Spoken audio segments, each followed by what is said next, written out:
nag-utang pala kami ng karne ng 1 kilo sa kapitbahay po namin mga idol. Bali 1 week po yung bayaran. At sakto naman po yan kasi abot naman po yan sa sahod natin. Sarap yung luto ni Mrs. mga idol. Tinulang sabaw. Hello po mga idol. Yan, magandang gabi sa atin lahat mga idol, no.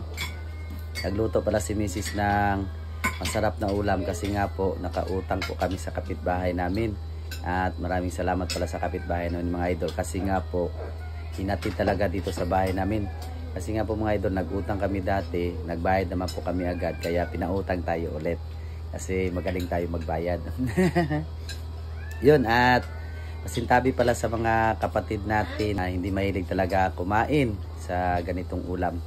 At pasensya po mga idol sa video namin ngayon. At pagpasensya nyo po. Tara mga idol, sabayan nyo po kami sa aming hapunan. Nagluto pala si Mrs. at natapos na rin siya sa pagluto mga idol. Sarap yung luto ni Mrs. mga idol. Tinulang sabaw. Si Mrs. pala yung nagluto. Habang nagkukuha si Mrs. mga idol ay nag-study pa si Ate Kikay.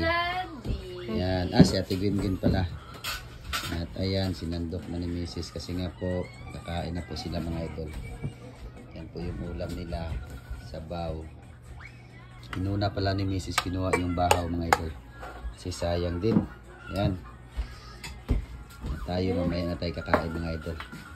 Mek, laster na Mek. Tara, kain po tayong lahat mga idol. At syempre, bago tayo kumain ay magpasasalamat po muna tayo sa Panginoon. At si Mek na po yun ang magdasal sa grasya namin ngayong gabi mga idol. The name of the Father, the Son, the Holy Spirit. Amen. Lord, salamat sa pagkaon, Lord. The gracias imong gihatag sa mga Lord. Amen. Amen. Yan. Tara po mga idol. Siyempre, titikim tayo mga idol. Sarap to.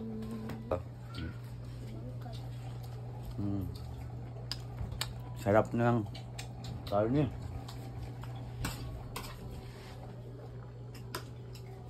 Mag-gibins. Saka patay gulay.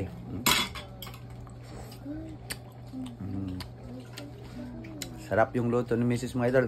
Kain tayo mga idol. Masarap talaga yung sabaw mga idol pag bahaw ang kanin. Hindi na pala kami nagsaing mga idol. Bahaw lang. Sarap pag maraming gulay. Yung sa atin idol, may taba. Sarap to pag may sili. Kain po. Sarap ng pitay.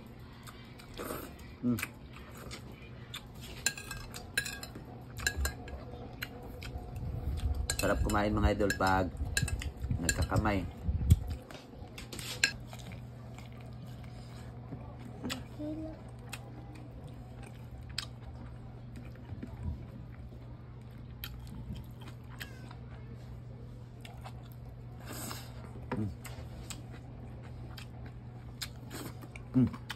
Sarap.